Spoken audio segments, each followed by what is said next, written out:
کیوں؟ کیونکہ یمن جس دلیری کے ساتھ کھڑا ہے اور آگے سے وہ اسرائیل ہے اور اتنا صفاق، تو پہلے بھی وہ اٹیک کر چکا ہے، اب بھی وہ اٹیک کر رہا ہے۔ اور یہ ایک میسج ہے، ایک دن انہوں نے دوحہ کے اوپر اٹیک کیا، دوسرے دن یمن کے اوپر وہ اتنا بڑا اٹیک کر رہے ہیں، اتنے زیادہ لوگ اس میں جانوں سے جا رہے ہیں۔ تو یہ میسج ہے کہ ہمارے ہاتھ لمبے ہیں اور کسی تک بھی پہنچ سکتے ہیں اور کوئی ہمارا کچھ نہیں بگاڑ سکتا۔ تو یہ اتنے ہی بڑے انجام کو بھی پہنچیں گے۔ اس لیے ہم یہ کئی ہفتوں سے بات کر رہے ہیں کہ اب نتیجہ صرف سیز فائر نہیں ہے، اب نتیجہ یا پورا آرڈر کا گرنا ہے، اور اس جنگ کا مقصد گریٹر اسرائیل ہے یا نو اسرائیل ہے، بس اس کے سوا کوئی بات نہیں ہے۔ اور حزب اللہ، یہ Hamas, every one want cease fire, till today they want cease fire, وہ جنگ نہیں چاہتے ہیں۔ لیکن میں نے آپ کو بتایا کہ اب ریزسٹنس تو چھوڑیں، اب خلیجی ریاستوں اور عرب ریاستوں کے پاس بھی کوئی چانس نہیں ہے کہ وہ اپنی ملٹریز کو اپ گریڈ کریں، اور کتنے وہ محکوم ثابت ہوئے ہیں، کتنے وہ کمزور ثابت ہوئے ہیں، کتنے ان کے ہاتھ بندھے ہوئے ہیں، وہ اتنے دولت مند ہیں لیکن وہ کتنے کمزور ہیں، وہ یمنی سے بھی زیادہ کمزور ہیں۔ ایک پٹاخہ اسرائیل کے جواب میں نہیں چلا سکے، بری طریقے سے ایکسپوز ہو گئے، اور وہ امریکہ کے ہاتھوں کس طرح یرغمال بنے ہوئے ہیں وہ ایکسپوز ہو گئے۔ اور وہاں کیا ہوا ہے، اسرائیل نے ایڈ فلوٹیلا جو تیونس سے نکل رہا تھا وہاں کے ڈرون اٹیک کر دیا۔ Israel targets Gaza aid flotilla in drone attack off Tunisia, یعنی دوحہ، سنا، اب تیونسیا جو ہے وہ ہٹ کر دیا ہے، تیونسیا کے اندر یہ ایڈ فلوٹیلا۔ اور ہم نے یہ اسسمنٹ آپ کے سامنے رکھی تھی کہ یہ کشتیوں کو نشانہ بنائیں گے تاکہ کشتیاں وہیں ڈوب جائیں، وہ اپنا سفر ہی آگے جاری نہ رکھ سکیں۔ تو اس کا پہلا بڑا واقعہ یہ ہو گیا ہے۔ اچھا، ہم نے ہمیشہ کہا کہ یہ 57 کنٹریز کے خلاف جنگ ہے، وہ صرف اس کو فلسطینیوں کے خلاف نہیں دیکھتے، وہ 57 کنٹریز کے خلاف دیکھتے ہیں۔ اور یہ عربز کی انتہائی مس کیلکولیشن ہے کہ وہ سمجھتے ہیں کہ وہ اسرائیل کے ساتھ ایک نارمل انداز میں رہ سکتے ہیں، جو کہ ان کی طرف سے اچھی ایفرٹ تھی، لیکن ادھر سے نہ کبھی وہ انہوں نے ایسا سوچا نہ کبھی وہ سوچیں گے۔ ٹھیک ہے، وہ ان کو کوئی ٹیکنالوجی نہیں دینے آئے، وہ ان کو اپنے برابر کا بھی نہیں سمجھتے، تو ٹیکنالوجی ان کو کیا دیں گے؟ ٹھیک ہے، آج بی بی سی نے ایک رپورٹ جاری کی ہے، تو آج اس ہماری بات کو ثابت کیا ہے، اس سے ہماری بات ثابت ہوئی ہے کہ ہم ایگزیجریشن نہیں کر رہے تھے۔ بی بی سی نے یہ رپورٹ جاری کی ہے، B B C investigation report, جو جی ایچ ایف ہے غزہ میں، وہاں پر anti Islamic American biker gang جو ہے وہ پوزیشن سنبھالے ہوئے ہیں، اور یہ جو اٹیکس ہو رہے ہیں سویلینز کے اوپر اس میں وہ شامل ہیں، اینٹی پیلسٹینینز نہیں، اینٹی عربز بھی نہیں، anti Islamic biker gangs, American biker gangs, وہ وہاں پر موجود ہیں۔ بی بی سی کی رپورٹ ہم آپ کے سامنے رکھ رہے ہیں، anti Islamic U S biker gang running security as it جو ہے وہ غازہ ایڈ سائٹس، اور یہ امریکن فرم ہے یو جی سولوشن، اور یہ امریکن کانٹریکٹرز ہیں، اور یہ جی ایچ ایف کے نیچے جو ہے یہ کام کر رہے ہیں۔ اور یہ جو گروپ ہے اس کی ڈاکیومنٹڈ ہسٹری ہے کہ وہ ایسے واقعات یعنی اینٹی جو واقعات ہیں وہ کر چکا ہے، اس کی ڈاکیومنٹڈ ہسٹری ہے، یہ فیمس گینگ ہے، اور اس کی ہیٹ سپیچز اور بہت سارے اور اٹیکس اور بہت سارے معاملات یہ کر چکا ہے۔ اور یہ جی ایچ ایف اس سائٹس 8 سائٹس کے اوپر سینئر پوزیشنز کے اوپر ہیں جو آرڈرز بھی دے رہے ہیں with in the operation which is backed by Israel and the U S president Donald Trump. اچھا، ایک anti Muslim history and crusader image, اب یہ چیزوں کا آپ کنیکٹ کریے، جو سیکٹری آف ڈیفنس ہے امریکہ کا، اس کی بھی وہی مینٹیلٹی، ایک دفعہ اس کے وہ لوگو آپ کو یاد ہوگا، اور مارکو روبیو، ٹھیک ہے، اور یہ سارے، اور یہ کیا کروسیڈر امیج، مطلب وہ صلیبی جنگیں، اور وہ اسی انداز میں جب چیزوں کو دیکھ رہے ہیں، یہ کتنی خطرناک بات ہے۔ تو یہ اگلی امپورٹنٹ بات دیکھیے، یہ جو ہے نا یو جی سولوشن جس کے نتیجے یہ سارے کام کر رہے ہیں، یہ یو جی سولوشن جو ہے یہ کس نے بنائی، اس کی بھی تو ہسٹری ہے، یہ 2006 کے اندر قائم ہوئی، اور جو امریکن آئے تھے فوجی یہاں عراق میں، امریکن ویٹرنز تھے جو یعنی فوجی جو ریٹائر ہوئے عراق جنگ میں، انہوں نے حصہ لیا، انہوں نے یہ بنایا، اور وہ اپنے آپ کو ماڈرن ڈے کروسیڈر کہتے ہیں، کروسیڈر، ماڈرن ڈے کروسیڈر یعنی صلیبی جنگیں، انہوں نے یہ ساری تنظیم بنائی اور گینگز اور یہ سارا، جو غزہ میں ہیں اور وہ اپنے آپ کو ماڈرن ڈے کروسیڈر کہتے ہیں اور اوپنلی وہ سارے ایونٹس بھی کرتے ہیں اور بہت آگے میں خوفناک چیزیں میں آپ کے سامنے رکھ بھی نہیں سکتا ہوں. اب مجھے بتا دیجئے یہ فلسطینیوں کی جنگ ہے کیا یہ صرف عربوں کی بھی جنگ ہے؟ ٹھیک ہے، تو آپ پڑھے رہیں، آپ سوچتے رہیں، آپ اپنے نظریات سے دیکھتے رہیں، آپ اپنی اینک لگا کر دیکھتے رہیں اسرائیل کو. آپ اسرائیل کو سمجھ نہیں سکتے اور نہ آپ ان کا نظریہ بدل سکتے ہیں. وہ اس نظریے کے ساتھ چل رہے ہیں، اس اپروچ کے ساتھ وہ چل رہے ہیں.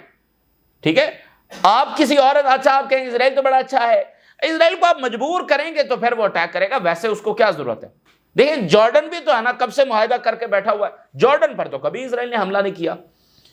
تو آپ بھی اسرائیل کی طرف جانے والے میزائل جو ہیں وہ گرانا شروع کر دیں اور اس کے علاوہ جب اسرائیل کی سیکورٹی کا بھی بندوبست کریں اور اسرائیل کے لیے انٹیلیجنس بھی دیں اور اپنے آپ کو کمزور بھی رکھیں ایٹ دا سیم ٹائم اور ایک ایک کام ان سے پوچھ کر بھی کریں، تو ہو سکتا ہے کچھ دہائیاں آپ کو مل جائیں.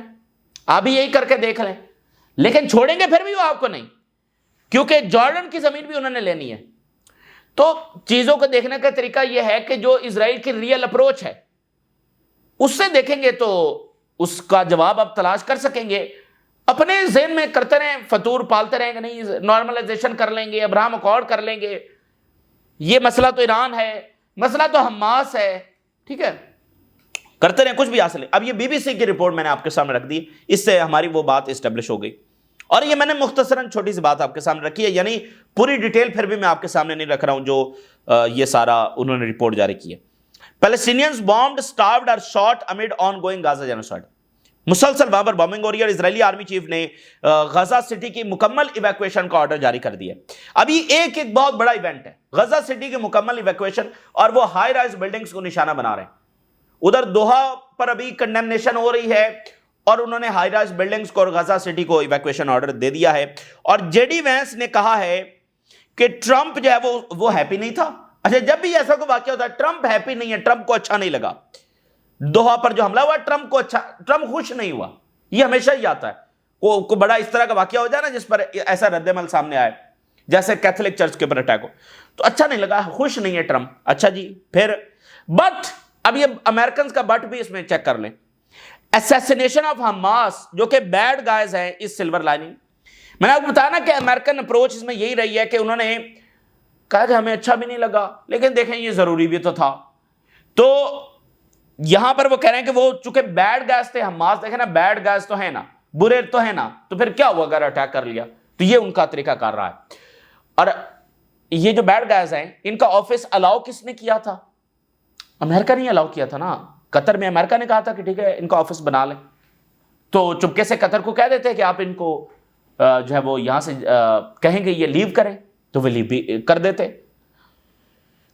اب ذرا تو یہ ظاہر ہے کہ امریکہ بھی اپنے ڈکلائن کو جائے گا، یہ دنیا ان کی جاگیر نہیں ہے. اور جب کوئی طاقت، جب کوئی امپائر وہ اتنا سرکش ہو جاتا ہے تو پھر اس کا وہ بھی اپنے اختتام کو پہنچتا ہے. اردگان اور قطری امیر نے ڈسکس کیا ہے joint steps after Israeli strike in Doha. ٹھیک ہے، یہ ان کا. اور دبئی میں بڑا واقعہ ہوا ہے، ایئر شو جو ہو رہا تھا اس میں اسرائیلی ڈیفنس فرمز کو یو ای نے ایکسپیل کر دیا ہے. Major U E arms fair, ٹھیک ہے نا، بڑا اسلحہ کا ایگزیبیشن ہو رہا تھا، یو ای نے اسرائیلی فرمز کو وہاں سے ایکسپیل کر دیا ہے. یہ ایک بڑا واقعہ ہے کیونکہ یو ای ایک اتحادی ملک ہے اسرائیل کا. اب یہ پالیسی ریورس ہو رہی ہے. ہیرڈز کیا لکھ رہا ہے؟ ٹرمپ کا جو بین ہے محمود عباس کے اوپر is bad news for Palestine but it's dangerous for the U N. اصل میں تو یہ ڈینجرس ہے یونائٹڈ نیشن کے لیے، یعنی پورے گلوبل آرڈر کے لیے کہ وہ گر رہا ہے. تو گلوبل آرڈر اصل میں تو گر رہا ہے. تو یہ بات ہے. اچھا، یہ جو اٹیکس ہو رہے ہیں نا، اور میں آپ کو بتاؤں کہ اگلے آنے والے دنوں میں آپ جنگ کو اور شدید دیکھیں گے. اس کی وجہ کیا کہ جو وہاں پر کانفرنس ہو رہی ہے اس کو رکوانا ہر صورت میں اسرائیل اور امریکہ چاہتے ہیں کہ وہ ریکگنیشن نہ ہو. اور چونکہ امریکہ نے اور اسرائیل نے میسج دیا ہے یورپینز کو اور باقیوں کو کہ آپ یہ نہ کریں، تو وہ چونکہ کرنے جا رہے ہیں تو امریکہ اور اسرائیل یہ سارا کچھ کر کے ان کو میسج دیں گے کہ اگر ہماری بات کے خلاف جاؤ گے تو پھر ہم ایسے ہی جنگیں کریں گے. یہ بھی ون آف دا اس میں تو آنے والے دن اور زیادہ خوفناک ہیں، خطرناک ہیں. اور میرا اس میں یہ ہے کہ ہم بہت زیادہ ڈیسائیڈنگ پوائنٹ کو اب ریچ کر رہے ہیں، بہت ہی ڈیسائیڈنگ پوائنٹ کو ہم ریچ کر رہے ہیں، اور جارڈن اور مصر اپنی فوجیں تیار کر لیں، اس کے علاوہ ان کے پاس کوئی آپشن نہیں ہے، یا وہ چپکے سے فلسطینیوں کو قبول کر لیں، جو کہ ظاہر ہے کہ مطلب اگر فلسطینیوں کو ادھر الاؤ کرتے ہیں، ٹھیک ہے، ویسے تو اس میں بھی ہم ڈیبیٹ کر سکتے ہیں کہ جتنی وہاں پر جینوسائیڈ ہو رہی تھی اس سے اچھا تھا کہ ان کو پھر الاؤ ہی کر دیتے، چلے ان کی جانیں تو بچتی، آپ ان کو لینڈ نہیں دلوا سکے تو پھر نہ ان کی جان تو بچتی، تو اگر آپ نے کچھ بھی نہیں کرنا تھا یا تو پھر اٹیک کرتے اسرائیل کے اوپر سیز فائر کرواتے، یا پھر ان کو الاؤ کر دیتے، پھر یہی بہتر تھا۔ تو یہ ہونے جا رہا ہے، وہ ڈسپلیس کرنے جا رہے ہیں۔ اب آپ دیکھیں نا، وہ مومنٹم بنا رہے ہیں، دوحہ پر اٹیک کر کے انہوں نے بتا دیا کہ وہ آخری حد تک بھی جا سکتے ہیں، تو دوحہ اگر ان سے دور نہیں ہے تو یہ مصر اور جارڈن ان کے سامنے کیا حیثیت رکھتے ہیں؟ کوئی حیثیت نہیں ان کی۔ اور ارسلا نے یہ کہا ہے کہ وہ سینکشن کرنے جا رہی ہیں فلاں فلاں پارشل ٹریڈ ایگریمنٹ، تو یہ بس یہ اب یورپ بھی irrelevant جو ہے وہ ہو چکا ہے۔ اور آپ یہ دیکھیے، Qatar strike does not change stance on Israel, Germany says condemnations کیا بھائی، اسرائیل کے لیے کنڈمنیشنز کیا مانے رکھتی ہے؟ جرمنی نے کنڈیم کیا دوحہ پر اٹیک، لیکن کہا کہ اسرائیل کے ساتھ تو پھر ہم کھڑے ہیں نا، چونکہ سیلف ڈیفینس بھی تو ضروری ہے۔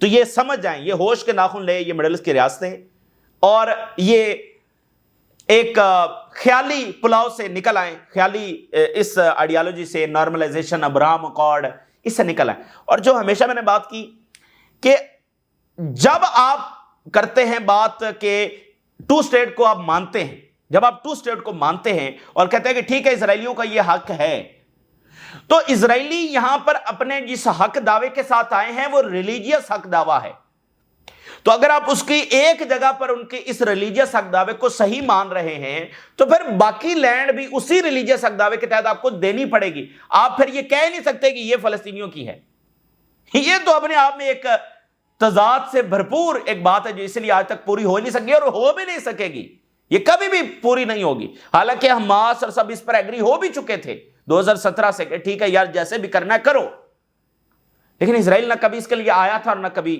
وہ اس کے اوپر راضی ہوگا۔ اس لیے بڑا ہی خوفناک ٹائم ہے، آگے اور زیادہ خوفناک ٹائم ہے، پینفل ٹائم ہے، اور اپنی فوجیں موبلائز کرنے کا ٹائم ہے۔ جرمنی کے اندر لا سوٹ فائل ہوا ہے، گھوسٹ سنائپر یونٹ ہے یہ اسرائیل کا، جس نے وار کرائمز کیے ہیں، اور 130 پیج کا یہ لا سوٹ فائل کیا گیا ہے، جس میں انویسٹیگیشن، ریسرچ ہے، ایویڈنس ہے، ڈاکیومنٹیشن ہے۔ یہ جو سنائپر یونٹ ہے اس نے وہاں پر سویلینز کو مارا، اور خاص کر ہیلتھ فیسلٹیز کے قریب جب وہ مارا ہے۔ اور جو اسرائیلی پریزیڈنٹ ہے وہ UK کا وزٹ کر رہا ہے، تو وہاں پر ایک تحریک چل رہی ہے، Green Party chief protester demand arrest of the Herzog during UK visit, تو وہ وہاں پر ایک تحریک جو وہ چل رہی ہے۔ پولینڈ پر اٹیک ہوا ہے اور پولینڈ نے انووک کر دیا آرٹیکل 4۔ اب یہ آرٹیکل 4 کیا ہے؟ اس میں کنسلٹ کیا جاتا ہے فارملی، ویسے تو ہر ٹائم ایک بات چیت ہو رہی تھی، جو نیٹو ایلائز ہیں ان کے ساتھ فارملی میٹنگ بلا کر ان سے کنسلٹ کیا جاتا ہے کہ اب اس کا کیا کرنا ہے۔ یعنی اس کنسلٹیشن میں یہ بھی ہوتا ہے کہ آپ آرٹیکل 5 بھی انووک کر دیں یا کوئی بھی سٹیپ آپ لیتے ہیں یا جو بھی ہم، یعنی ایک فارملی انہوں نے آرٹیکل 4 انووک کر دیا۔ یہ یوکرین جنگ میں پہلی بار ہوا ہے اور حالیہ دہائیوں میں یہ شاید پہلی بار ہوا ہے۔ اور آرٹیکل 5 کا مطلب یہ ہے کہ تمام نیٹو اگلے ملک کے اوپر حملہ کر دیتا ہے، تو آرٹیکل 4 انووک ہوا ہے، ہم ایک سٹیپ اور قریب ہوئے ہیں۔ تو جو باٹم لائن ہے نا، باٹم لائن ہے کہ یوکرین کا کوئی سولوشن نہیں ہے، تو آپ 2 مہینے، 6 مہینے، 1 سال، 2 سال، نتیجہ یہی ہے کہ یورپ اور رشیا آمنے سامنے جنگ میں ہوں گے، اور یورپ کی جنگ نے یہ یوکرین کی جنگ نے یورپ کا برکس نکال دیا۔ اتنی یہ فولش جنگ ہے یورپینز کے لیے، اور یہ مڈل ایسٹ کے پھڈے اتنے یہ فولش ہیں، اتنا یہ ڈیمیج کر رہے ہیں یورپ کو۔ اس کا سب سے بڑا مظاہرہ آج ہم فرانس کے اندر دیکھ رہے ہیں۔ کل سے فرانس کی گورنمنٹ پھر گر گئی ہے۔ وجہ کیا ہے؟ Immigration, economic crisis. یہ فرانس ہے، ٹھیک ہے، اتنی بڑی اکانومی، اتنی بڑی ہسٹری، معاملات، فرانس اکنامک کرائسس کا شکار ہے۔ وجہ کیا؟ پچھلے 20 سالوں میں جو مڈل ایسٹ کی جنگیں تھیں، یہاں سے ریفیوجیز گئے یورپ، اور پھر ابھی یوکرین سے ادھر آئے ملینز کی تعداد کے اندر، اور hundreds of billions of dollars Ukraine میں پھونک دیے، اور بدلے میں کیا لیا؟ ریفیوجیز۔ اور یہ کچھ مڈل ایسٹ میں اسرائیلی جنگوں کا نتیجہ نکلا۔ تو یورپ جو ہے وہ ایک بڑے ڈینجرس پاتھ کے اوپر ہے، اور سب وہاں کے لوگ بھی اس کے اوپر لکھ رہے ہیں، بات کر رہے ہیں کہ یہ بالکل سوٹ نہیں کرتی یورپ کو جنگ، لیکن وہ پھنسے ہوئے ہیں اور یورپ نہیں رکے گا. یہ جب ہائیسٹ لیول کے اوپر ٹاکس ہو رہی تھی تب بھی ہمارا یہی سٹانس تھا کہ یورپ نہیں رکے گا، تو وہ ابھی تک نہیں رکا ہے اور یہ جنگ جاری ہے، لیکن وہ یورپ کو بہت زیادہ ڈیمیج کر رہی ہے، بہت زیادہ ڈیمیج کر رہی ہے. اور اس کا نتیجہ ہم دیکھ رہے ہیں کہ گورنمنٹس گر رہی ہیں. بھائی گورنمنٹس گر رہی ہیں نا، براہ راست ہم اس کا نتیجہ دیکھ رہے ہیں. تو یہ اس وقت کی تازہ ترین صورتحال ہے جو آپ کے ساتھ شیئر کیا، آپ نے راز اور آگاہ کریں. اجازت دیجیے، اللہ حافظ.